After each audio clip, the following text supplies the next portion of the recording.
নয়াদিগন্ত পরিচয় গোপন করে এক আওয়ামী লীগ নেতার কাছ থেকে সারা দেশে ব্যাপক নাশকতার পরিকল্পনার তথ্য ফাঁস করেছে। তারা একটা অনুসন্ধানী প্রতিবেদন প্রকাশ করেছে। আমরা সেই প্রতিবেদনটা আগে দেখে নেই। কি ধরনের নাশকতার পরিকল্পনা আওয়ামী লীগ করেছে এবং 15ই আগস্টকে ঘিরে তাদের আরও যে পরিকল্পনাগুলো রয়েছে, বিভিন্ন সূত্রে আমরা যে তথ্যগুলো পেয়েছি সেগুলো মিলিয়ে আমরা বোঝার চেষ্টা করব আগামী দিনে কি ধরনের সহিংসতা এবং নাশকতার পরিকল্পনা এবং ক্ষমতা দখলের ষড়যন্ত্র আওয়ামী লীগ এই মুহূর্তে করছে এবং এদের পেছনে কারা কাজ করছে এবং মাঠ পর্যায়ে কারা এক্সিকিউট করার দায়িত্ব পেয়েছে। এই বিষয়গুলো আমাদের জানা থাকা দরকার, কারণ যে গণঅভ্যুত্থানের মধ্য দিয়ে আমরা স্বৈরাচার হাসিনা সরকারকে বিদায় করেছি সেটা আমাদেরকে রক্ষা করতে হবে। ছাত্র জনতার অভ্যুত্থানের মধ্য দিয়ে স্বৈরাচার শেখ হাসিনার পতনের প্রতিশোধ নিতে তারা সারা দেশে ব্যাপক ধ্বংসযজ্ঞ চালানোর পরিকল্পনা করেছে। একই সাথে আবারও রাষ্ট্র ক্ষমতা দখলের ষড়যন্ত্র করেছে তারা। আমরা একটু নয়াদিগন্তের অনুসন্ধানী প্রতিবেদনটা দেখে নেই। বিদেশে থাকা 5 নেতার নির্দেশে দেশকে অস্থিতিশীল করার পরিকল্পনা আওয়ামী লীগের। অস্থিতিশীল করতে হাজার কোটি টাকার পরিকল্পনা, হাতিয়ার বানাতে চায় সংখ্যালঘুদের বাড়ি উপাসনালয়ে হামলার নির্দেশ। রাজধানী সহ সারা দেশ উত্তপ্ত করতে সদ্য ক্ষমতাচ্যুত শেখ হাসিনার নেতৃত্বাধীন আওয়ামী লীগ 5 নেতার তত্ত্বাবধানে হাজার কোটি টাকার প্রজেক্ট নিয়েছে দলটি। প্রকল্প বাস্তবায়নের দায়িত্ব পাওয়া 5 নেতা হলেন সজীব ওয়াজেদ জয়, সালমান এফ রহমান, হাসান মাহমুদ, বাহাউদ্দিন নাসিম ও মাহবুবুল আলম হানিফ। আওয়ামী লীগের এ পরিকল্পনার অংশ হিসেবে প্রধান টার্গেট করা হয়েছে সংখ্যালঘু সম্প্রদায়কে। গোপনীয়তা রক্ষা করে ছদ্ম পরিচয়ে কেন্দ্রীয় ছাত্রলীগের উপধর্ম বিষয়ক সম্পাদক আমির হামজার সাথে কথা বলে জানা যায়, সারা দেশে সংখ্যালঘুদের বাড়িঘরে গোপনীয়তা রক্ষা করে হামলার নির্দেশ আছে বিদেশে পলাতক নেতাদের কাছ থেকে। আশ্বাসও আসছে বড় পুরস্কারের। ছাত্রলীগের ওই নেতা আরও জানান, আওয়ামী লীগ যেহেতু এখন মাঠে নামার কোনো ইস্যু ও সাহস পাচ্ছে না, সেহেতু সংখ্যালঘুদের ওপর হামলা চালিয়ে ইস্যু তৈরি করার চেষ্টা চলছে। এজন্য ব্যবহার করা হচ্ছে পদ পদবিবিহীন ছাত্রলীগ ও যুবলীগের তরুণ কর্মীদের। পুরাতন বিভিন্ন সময়ের বড় সমাগমের সাথে আওয়ামী লীগের স্লোগান জুড়ে দিয়ে চালানো হচ্ছে ভার্চুয়াল গুজব। এর জন্য খরচ করা হচ্ছে মোটা অঙ্কের অর্থ। আমির হামজার কাছ থেকে আরও জানা যায়, সংখ্যালঘুদের বাড়িঘরে হামলার পরিকল্পনা সফল হলে আওয়ামীপন্থী বিভিন্ন সামাজিক সংগঠন ও সুশীল সমাজের লোকদের দিয়ে সংখ্যালঘুদের রক্ষার ইস্যু দিয়ে মাঠে নামানো হবে। সেখানে আস্তে আস্তে যোগ দিবে পরিচয়হীন আওয়ামী লীগের কর্মী সমর্থকরা। সমাগম কন্টিনিউ করতে পারলে পরিস্থিতি পর্যবেক্ষণ করে আস্তে আস্তে সারা দেশে নেতাকর্মীদের মাঠে নামানোর পরিকল্পনা রয়েছে দলটির। রাজধানীর কাটাবন এলাকায় ভিন্ন পরিচয়ে স্বেচ্ছাসেবক লীগের আরেক নেতার কাছ থেকে জানা যায়, সংখ্যালঘুদের বৈষম্য বিরোধী ছাত্র সমাজ ও বিএনপি জামাতের বিরুদ্ধে দাঁড় করাতে কাজ করছেন ছাত্রলীগের সাবেক ভারপ্রাপ্ত সভাপতি ও যুবলীগের প্রচার সম্পাদক জয়দেব নন্দী। এ কাজের জন্য সংখ্যালঘু ও সুশীল সমাজের কিছু ব্যক্তির কাছে টাকা পৌঁছে দিতে জয়দেব নন্দীকে অর্থ দিচ্ছেন স্বেচ্ছাসেবক লীগের সাবেক ভারপ্রাপ্ত সভাপতি মোহাম্মদ আব্দুর রাজ্জাক। 2012 সালে চট্টগ্রামের বদ্দারহাট নির্মাণাধীন ফ্লাইওভারের গার্ডার ধসে 13 জন নিহতের ঘটনায় প্রধান অভিযুক্ত। তথ্যদাতা এ নেতা আব্দুর রাজ্জাকের অনুসারী। আওয়ামী লীগের এ পরিকল্পনার অংশ হিসেবে গত শুক্রবার ও শনিবার রাজধানীর শাহবাগে সংখ্যালঘুদের নিরাপত্তার দাবিতে বাংলাদেশ পরিবেশ আন্দোলনের সহসভাপতি স্থপতি ইকবাল হাবিবের নেতৃত্বে একটি গ্রুপ শাহবাগে জড়ো হয়। একটি বিশ্বস্ত সূত্র বলছে, স্থপতি ইকবাল হাবিব আগামী ঢাকা দক্ষিণ সিটি কর্পোরেশন নির্বাচনে আওয়ামী লীগের প্রার্থী হিসেবে নির্ধারিত ছিলেন। এমনকি সারা দেশে সহিংসতা করতে যে হাজার কোটি টাকার পরিকল্পনা করা হয়েছে তার অর্ধেকটাই বরাদ্দ পেয়েছে বাপা। নাম প্রকাশে অনিচ্ছুক বাপার এক কর্মকর্তা নয়াদিগন্তকে বলেন, চলমান বৈষম্য বিরোধী ছাত্র আন্দোলনে যখন গণহত্যা চলেছে তখন বাপা ও বাপার কোনো কর্মকর্তা এ বিষয়ে কথা বলেননি।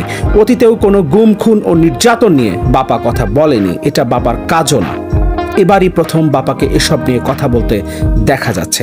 ওই কর্মকর্তা আরও জানান, মোটা অঙ্কের অর্থনৈতিক সুবিধা দিয়ে ইকবাল হাবিব এ কর্মকাণ্ডের ব্যাপারে অনেক কর্মকর্তাকে সম্পৃক্ত করেছেন। বিশ্বস্ত একটি সূত্র নয়াদিগন্তকে জানায়, এনএসআই এর সদ্য সাবেক ডিজি ডিএম জুবায়েরের তত্ত্বাবধানে ও তার ভাইরা দুবাই প্রবাসী ব্যবসায়ী আব্দুল কাইয়ুমের মাধ্যমে ঢাকার এসব সমন্বয়কারীদের কাছে বাজেটের 1/3 টাকা ইতোমধ্যে ঢাকায় পৌঁছানো হয়েছে। কিছু টাকা গত 2-3 দিনের মধ্যেই সালমান এফ রহমানের এপিএস শফিকুল ইসলামের মাধ্যমে স্থপতি ইকবাল হাবিবের কাছে পৌঁছায় বলে সূত্রটি নিশ্চিত করেছে। এরই মধ্যে গোপালগঞ্জ জেলা আওয়ামী লীগের 2 নেতার কাছে এ প্রকল্পের অর্থ পৌঁছে দিয়েছে যুবলীগের সাবেক চেয়ারম্যান ওমর ফারুক চৌধুরীর ঘনিষ্ঠ মিরপুর বিআরটি এর নিয়ন্ত্রক ও শেওড়াপাড়া আওয়ামী লীগ নেতা শামীম। 6 আগস্টের পর থেকে গোপালগঞ্জে অবস্থান করছে শামীম। এ টাকার সংস্থান করেছে ছাত্রলীগের সাবেক সভাপতি ও গাইবান্ধা 5 আসনের সাবেক সংসদ সদস্য মাহমুদ হাসান রিপন। এছাড়া উত্তরাঞ্চলে নেতাকর্মীদের মাঠে নামাতেও টাকার মজুদ পৌঁছে দেওয়ার দায়িত্ব রয়েছে এ নেতার উপর। এদিকে রাজধানীর শাহবাগ চত্বরকে টার্গেট করে বিভিন্ন সামাজিক সংগঠনকে মাঠে নামানোর চেষ্টা করছে দলটি। এসব সামাজিক সংগঠনকে জনবল দেওয়ার দায়িত্ব দেওয়া হয়েছে ঢাকা মহানগর দক্ষিণ যুবলীগের সাবেক সভাপতি ইসমাইল চৌধুরী সম্রাটের ওপর। সম্রাট অর্থের বিনিময়ে রাজধানী ও আশপাশ এলাকা থেকে অপেক্ষাকৃত কম পরিচিত ছাত্রলীগ, যুবলীগ, স্বেচ্ছাসেবক লীগ ও আওয়ামী লীগের কর্মীদের এনে এসব কর্মসূচিতে দাঁড় করাচ্ছেন। অনেক বড় ধরনের একটা পরিকল্পনা নিয়ে আওয়ামী লীগ আগাচ্ছে। সারা দেশে ব্যাপক নাশকতা তারা করতে চাইছে এবং সংখ্যালঘুদের তারা টার্গেট করেছে। ইতোমধ্যেই গত শুক্র এবং শনিবার আমরা দেখেছি শাহবাগে ব্যাপক সমাগম হয়েছিল। সংখ্যালঘুদের মুখোশে সেখানে আওয়ামী লীগের নেতাকর্মীরা জড়ো হয়েছিল এবং এই পরিকল্পনাটা সেখানে শেষ না। আমি এর আগেও আমার এই চ্যানেলে একটা ভিডিওতে সে ব্যাপারে কথা বলেছিলাম। যেটা শুরু করেছে তারা গত শুক্র শনিবারে আমরা যেটা দেখেছি এটা কন্টিনিউ করবে এবং সামনের দিনে এটা ব্যাপকভাবে সারা দেশে ছড়িয়ে দেবার চেষ্টা করা হবে।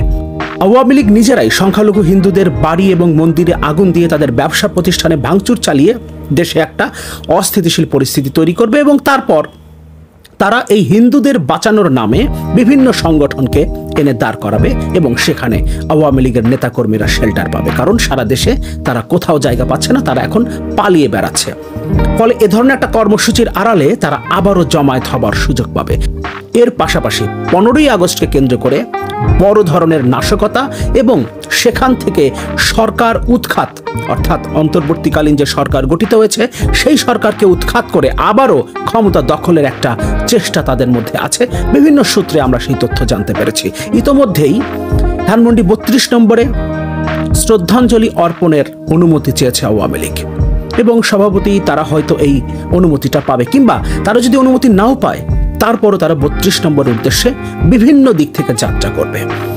এবং একই সাথে শাহবাগে গত শুক্র এবং শনিবার যে সমাবেশ তারা করেছিল, নিশ্চিতভাবেই 15ই আগস্ট বিকেলে তারা এই সমাবেশটা রাখবে। ফলে শাহবাগ এবং ধানমন্ডি উভয় জায়গায় তারা দখলে নেবার চেষ্টা করবে। পাশাপাশি বিভিন্ন সংগঠন, লেজুর ভিত্তিক যে সমস্ত সংগঠন আছে, বিভিন্ন সামাজিক সাংস্কৃতিক সংগঠন আওয়ামী লীগের, তাদেরকেও তারা একই দিনে মাঠে নামানোর চেষ্টা করবে।